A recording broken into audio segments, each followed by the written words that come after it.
우리의 위로자가 되시며 우리와 함께 하시는 그 주님께 감사의 고백을 드립시다. 내 진정 사모하니 친구가 되시는 그 주 예수님은 아름다워라. 산 밑에 메카파여 빛나는 새벽별 주님 영원할 길 아주 없도다. 내 진정 사모하니 친구가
종기 찬양과 경배를 돌릴지어다.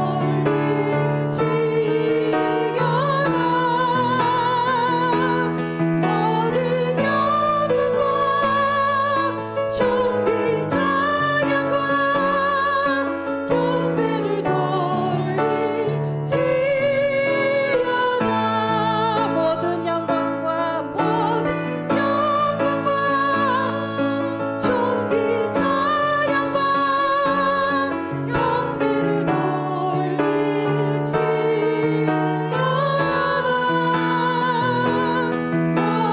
영광과 종기 찬양과 경배를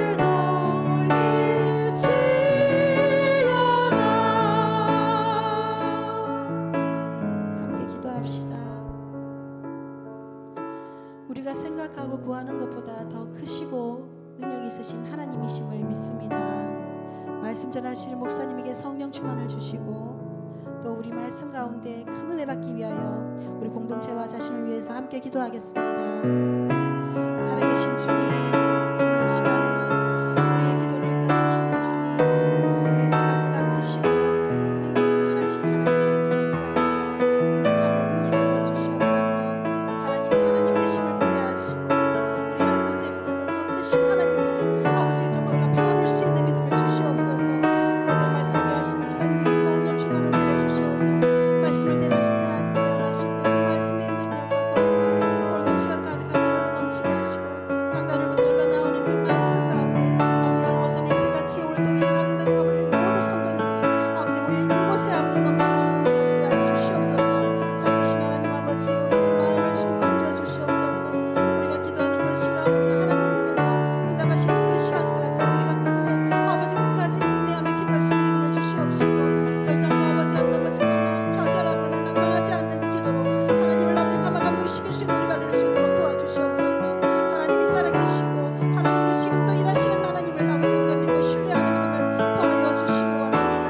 오늘 자리 참석한 전여러 성도님들 기억하여 주시옵시고 그들의 아버지 삶 가운데 하나님이 응답하시고 아버지 그 기도가 아버지 그들에게 상도되시기 원합니다. 하나님께서 그들의 마음 가운데 하나님 사정하여 주시옵시고 그들이 간구하는 기도마다 하나님 그 안에서 온전하시도록 하나님께서 은혜를 더하여 주시옵소서. 우리의 모든 일 감추께서 하시고 오늘 시간도 아버지 성령 하나님께서 우리의 마음 가운데 모든 아버지 은혜 감동을 세우시고 참으로 하나님의 기뻐하신 예배가 되어지도록 마음도 아버지 세상으로 지금까지 그들의 예배가 되어지도록 우리 아버지 마음을 찾아가여 주시옵소서. 모든 것들이 아버지 정말로 온전하여지도록 하는 되어지는 말씀의 은혜를 아버지 오늘 시간 가운데 충만하여 주시옵소서.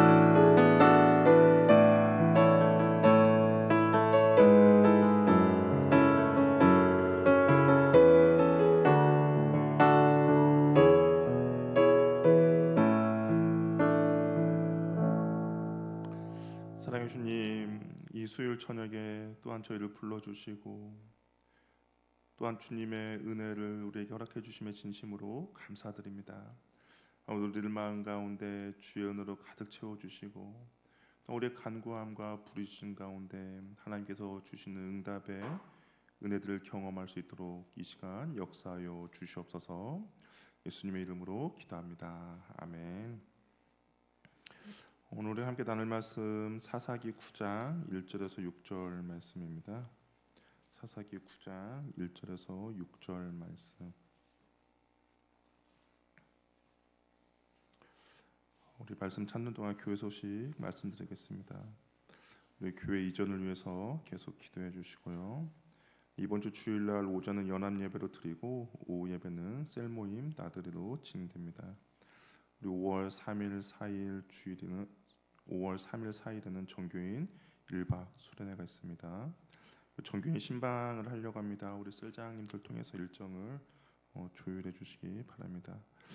우리 사사기 9장 1절에서 6절 말씀 한 절씩 교독하겠습니다. 1절 말씀 먼저 읽겠습니다. 여룻바알의 아들 아비멜렉이 세겜에 가서 그의 어머니의 형제들에게 이르되 그들과 그의 외조부의 집에 온 가족에게 말하여 이르되 청하는 너희는 세겜의 모든 사람들의 귀에 말하라. 여룻바알의 아들 70명이 다 너희를 다스림과 한 사람이 너희를 다스림이 어느 것이 너희에게 나으냐. 또 나는 너희의 고륙임을 기억하라 하니 그의 어머니의 형제들이 그를 위하여 이 모든 말을 세겜의 모든 사람들의 귀에 말하며 그들의 마음이 아비멜렉에게로 기울어서 이르기를 그는 우리 형제라 하고 바압불이 신전에서 은 70개를 내어 그에게 주매 아비멜렉이 그것으로 방탕하고 경박한 사람들을 사서 자기들을 따르게 하고 오브라 있는 그의 아버지의 집으로 가서 여룻바알의 아들 곧 자기 형제 70명을 한 바위 위에서 죽였으되 다만 여룻바알의 막내 아들 요담은 스스로 숨었으므로 남으니라. 세겜의 모든 사람과 밀로 모든 족속이 모여 세겜에 있는 상수나무 기둥 곁에서 아비멜렉을 왕으로 삼으니라. 아멘. 우리 옆에 분과 한번 인사 나누겠습니다. 사랑합니다. 축복합니다. 사랑합니다. 축복합니다. 예, 우리 저번 주에 기도원의 이야기를 나눴는데요. 어떻게 보면 그 기도원의 이야기의 2부 순서라고 할 수가 있습니다. 기도원이 승리를 하니까 미디안 연합군과 승리를 하니까 백성들이 왕이 되어달라고 요구를 했죠. 그랬더니 기도원이 이렇게 말했어요. 하나님만이 우리를 다스릴 것이다. 그래서 백성들의 그 요구를 거절했습니다. 그렇지만 기도원은 입으로는 거절했지만 실질적으로 그의 삶은 왕 같은 삶을 살았죠. 많은 아내를 두었고 70명의 아들도 낳았습니다. 그리고 세겜에 있는 첩을 통하여 자식을 낳았다라고도 하죠. 그리고 그 세겜의 첩에서 낳은 자식의 이름이 뭐냐 아비멜렉이에요. 아비멜렉의 이름의 뜻이 무엇입니까? 나의 아버지는 왕이다라는 뜻입니다. 그러니까 사람들이 아비멜렉의 이름을 부를 때마다 무엇이 돼요? 기도원은 왕이다라는 그런 의미가 되는 것이죠. 이 기도원이 죽고 나자 성경에서는 이스라엘은 전보다 더 악하게 바알을 섬기게 되었다라고 이야기합니다. 이 기도원이 죽자 70명의 그 자녀들 사이에서 서열 권력 다툼이 벌어지는 것을 불보듯 뻔하죠. 왜냐하면 사람들이 기도원을 왕으로 삼고 기도원뿐만 아니라 너의 자식과 너의 손자들도 우리를 계속해서 다스려 달라라고 간구했기 때문에 아마 이 자식들은 누가 아버지 기도원의 뒤를 이을 것인가 라는 것이 아마 최대의 관심사였을 것입니다. 또 기도원이 많은 재물도 갖고 있기 때문인 거죠. 비록 첩의 자식이지만 아비멜렉도 예외는 아닐 것입니다. 근데 사사는 세습의 자리가 아니에요. 하나님의 영이 임하는 사람이 사사의 역할을 감당한 겁니다. 우리 앞에서도 봤겠지만 아버지가 온니엘이라고 해서 그의 아들이 사사가 되는 것이 아니었죠. 또 그의 어머니가 드보라라고 해서 그 아들이 사사가 되진 않았습니다. 근데 기드온이 죽자 그의 자식들에게는 아버지처럼 되고자 하는 욕심과 욕망이 있었고, 그리고 서열상으로 보면 제일 가망이 없어 보이는 아비멜렉도 그 욕망 가운데 사로잡히게 되었습니다. 어떻게 보면 아비멜렉은 정말 이렇게 서열이 가장 낮죠. 첩이고 첩의 자녀이기 때문에요. 그런데 이 아비멜렉이 왕이 되고자 하는 마음이 있기 때문에 이는 어떻겠냐? 자신의 그 실력으로는 되지 않으니까 혈연에 호소하기도 합니다. 1절을 보니까 어떻게 됩니까? 아비멜렉이 외가에 있는 세겜으로 가서 외척들에게 말을 하죠. 여룻바알의 아들 70명이 너희를 다스리는 것이 나으냐 아니면 나 한 사람이 다스리는 것이 좋냐라고 묻습니다. 여룻바알의 70명의 아들들과 아비멜렉 다스리는 거 아니라 가장 좋은 것은 하나님이 다스리는 것이 가장 좋죠.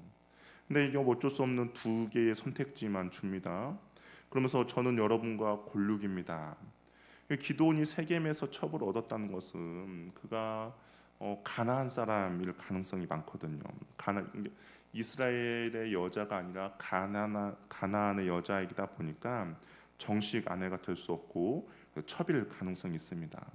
어느 정도 차별을 받고 있었던 그 상황 가운데 아비멜렉이 혈연에 호소하자 그 사람들의 마음이 움직였다라고 되어 있습니다. 우리 3절 말씀 한번 읽어보도록 하겠습니다. 3절 읽어볼게요. 시작.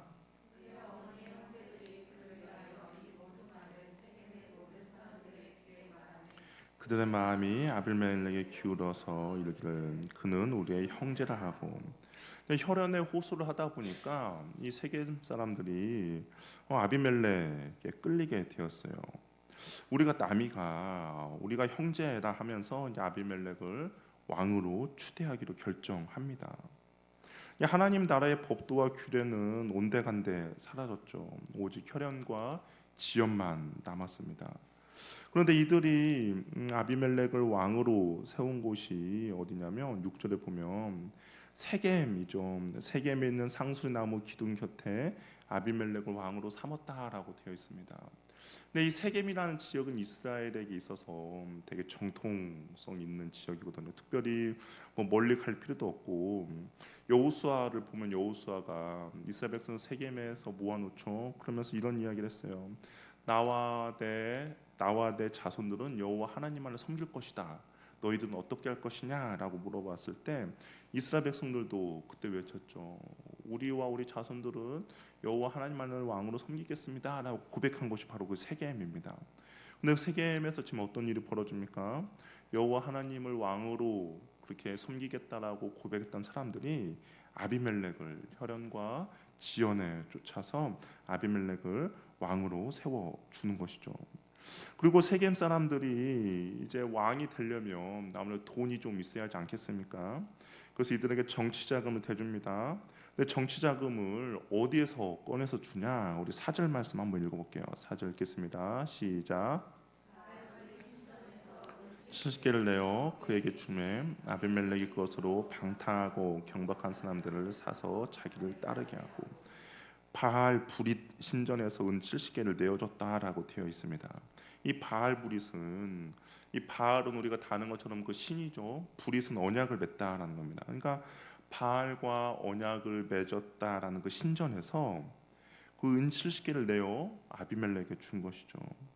그러니까 우상을 섬김에 있어서 그 우상에 있는 그 돈을 가지고 아비멜렉에게 주었고, 그리고 그 아비멜렉은 그 돈을 가지고 어떻게 합니까? 여기 보니까 방탕하고 경박한 사람들을 사게 됩니다. 이 방탕하고 경박하다는 것은 무식하고 무례하다라는 의미가 있거든요. 이 불량배들을 사서 자신의 이제 호위 무사로 삼게 됩니다. 근데 그의 아버지 기도는 어떤 사람이었습니까? 바알의 단을 부순 사람이었죠. 그래서 여호발이라는 별명도 얻은 인물입니다. 그런데 그 아들 아비멜렉이 바알 신전에서 나온 돈을 가지고 스스로 왕이 되고자 계획을 세우고 있었다라는 거. 어떻게 보면 그 아버지가 비록 그의 말년에는 하나님 앞에 불순종한 모습이지만, 그러나 그가 기도원이 하나님 앞에 바르게 세워졌던 그 모습과 정반대의 길을 걷고 있는 것을 보게 됩니다. 그리고 무슨 일이 벌어졌습니까? 우리 5절 말씀도 한번 읽어볼게요. 시작. 그의 아버지 집으로 가서 여룻바알의 아들 곧 자기의 형제 70명을 한 바위에서 죽였을 때 다만 여룻바알의 아들 요담은 스스로 숨었으로 남으니라. 오브라에 있는 아버지 집으로 갑니다. 그리고 거기서 70명을 바위 위에서 죽였다라고 되어 있어요. 이 고대 사회에서 바위나 큰 나무들은 우리도 그렇지 않습니까? 어떤 큰 나무나 큰 바위가 있으면 그곳에 신적인 임재가 있다라고 상징하죠. 그래서 신이 거주하는 장소다라고 생각해서 그곳에 제단을 놓고 그곳에 신을 우상을 섬기는 그런 모습입니다. 근데 바위 위에서 죽였다라는 것은 어찌 보면